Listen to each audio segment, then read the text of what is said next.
I want you to wrestle with this question for the next 60 seconds and be brutally honest with yourself. Why is it so hard to focus even when we truly want to? Ready? Let's dive in, because in a world that never stops moving, mastering your mind is no longer optional. Now, I know what some of you might be thinking. It's because we're weak-willed, easily distracted. But what if the answer is far more complex, even paradoxical? What if champions aren't born, but trained, conditioned, almost manufactured through mastering their minds? That's what we'll explore today. From ancient philosophies to modern science, we'll hack your mind like a champion. And you've been warned, this isn't your typical feel-good video. It's time to toughen up mentally and train like your future depends on it, because it does. I recently read a book called The Power of Unwavering Focus by Dandapani, a modern-day sage who lived as a monk for 20 years. He talks about two powerful ideas. First, our awareness is like a glowing ball floating across a vast landscape. This landscape represents your mind, which has many regions, some pleasant, others not so much, like anger, focus, fear, joy.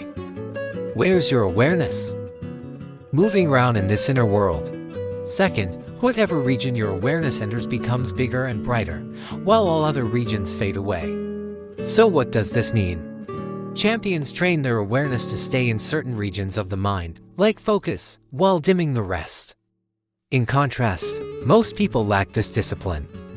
Their awareness drifts aimlessly, blown about by winds of distraction, never mastering the mind. Instead, they get mastered by it. Okay, let's apply this wisdom to your everyday life. You're scrolling social media and suddenly your phone vibrates, prompting you to check a new notification. This tiny action requires an enormous amount of energy from your brain, weakening your mental focus and concentration. But why? It's because your brain has been trained to do so. Think about it. If you're constantly bombarded with notifications, your brain will naturally start prioritizing them over your intended tasks. This is the law of practice.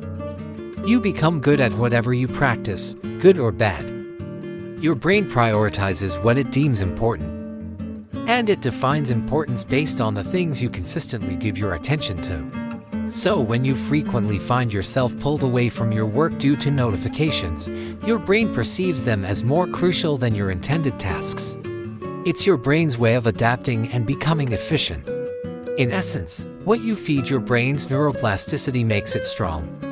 Multitasking, for example, trains your brain to jump between tasks rapidly, making you a master at context switching. On the flip side, focusing on a single task trains your brain to maintain concentration, making you adept at getting things done.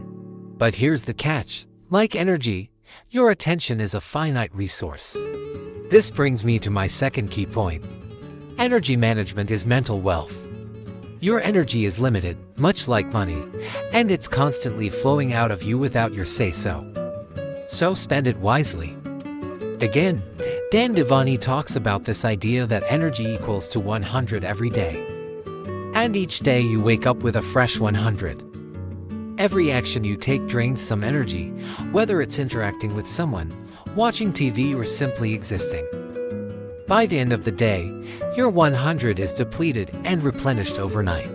This means you have limited energy to spend on things that matter.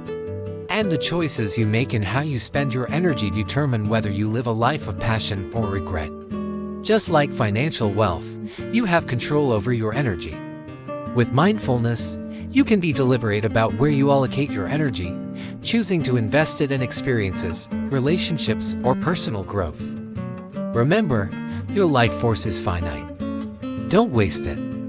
So what's the secret to managing your energy effectively? Well, it starts with tracking it. You need to audit where your energy leaks and where it's well spent. This leads me to the third critical component. Build focus through daily micro-practice. Stop waiting for perfect conditions. Begin right now with what you have. Dan emphasizes that it's not about finding 30 minutes of silence amidst the chaos. It's about transforming everyday actions into opportunities for mindfulness practice. How? Well, let's explore the power of small beginnings. Imagine you're talking to your partner. Rather than letting your mind wander to pending emails or household chores, commit fully to the conversation. Give them your undivided attention, listening intently and responding thoughtfully. It's a simple yet profound shift that transforms a routine interaction into a mindful experience. Or consider the quiet ritual of drinking tea.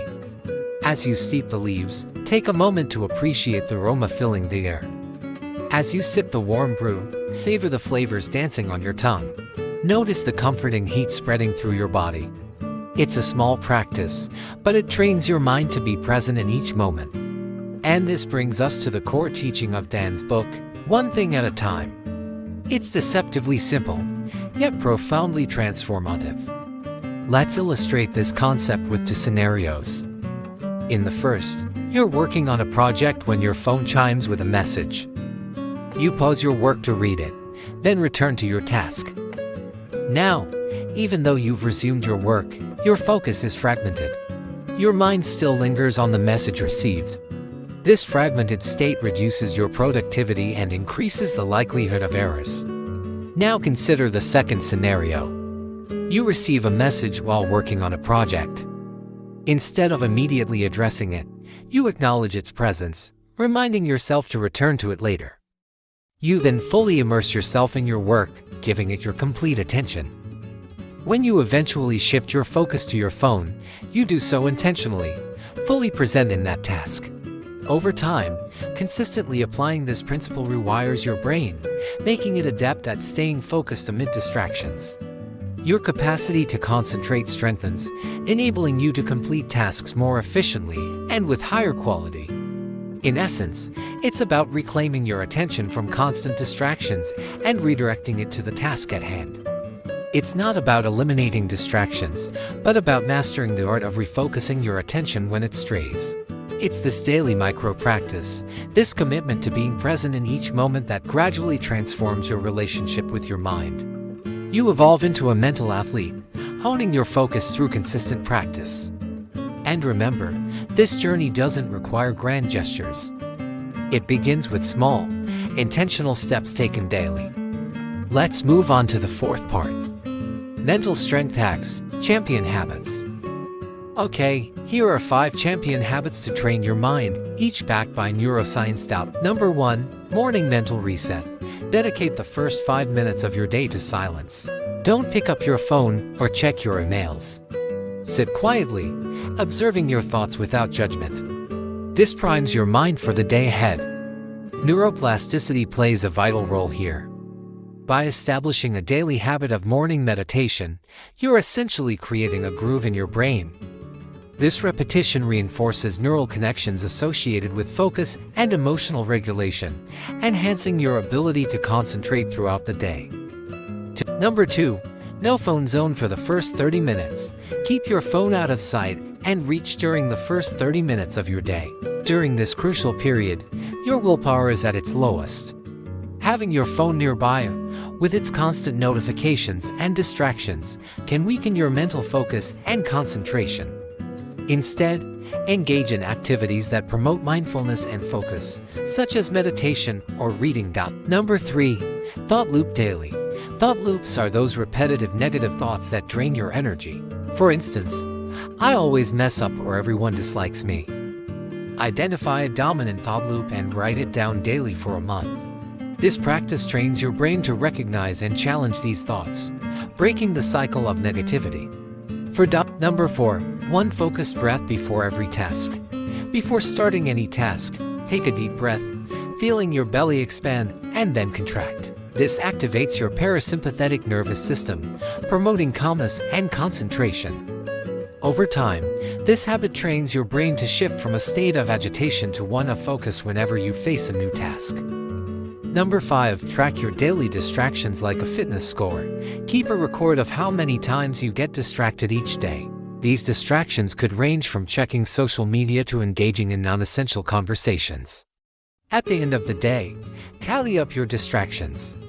This practice trains your brain to be more aware of distraction patterns, fostering greater self-control. Part 5, Mindfulness, the anchor of inner champions. In the timeless words of poet Rumi, everything in the universe is within you. Ask all from yourself. We've explored numerous strategies to train your mind like a champion. Yet amidst these practices, one stands out as the anchor of it all: mindfulness. This simple yet profound concept has been the bedrock of various spiritual and meditative traditions for centuries. So what exactly is mindfulness? At its core, it's the practice of cultivating awareness of where your attention is at any given moment without judgment. It is about recognizing the constant ebb and flow of your awareness as it dances across the vast landscape of your mind. Mindfulness is particularly crucial in our fast-paced world filled with endless distractions. Just think about the average person. Their day is often dominated by the relentless barrage of notifications, messages, and emails vying for their attention. In such an environment, mindfulness acts as a guiding light, helping you navigate the turbulent waters of distraction. When you're fully present and aware, you develop the ability to observe your thoughts and emotions without immediately reacting to them. This newfound perspective allows you to break free from the shackles of autopilot, fostering a sense of control over your mental landscape. By practicing mindfulness regularly, you equip yourself with the tools to stay anchored in the present moment, thereby preventing the chaos of external stimuli from overwhelming your mental well-being. You see, champions aren't superhuman. They possess no magical powers. They're just highly focused individuals. The world pulls them in countless directions, but they remain grounded, focused, and unwavering. Whether it's an Olympic athlete on the brink of a competition, a monk meditating for hours, or a creative genius crafting a masterpiece, they all share one common trait: an unwavering focus that enables them to excel in their respective fields. And now it's your turn to ask yourself, what will you train your mind to master this week? Let me know in the comments below. If you found this video helpful, please hit the like button and subscribe for more insightful content. Thank you for watching.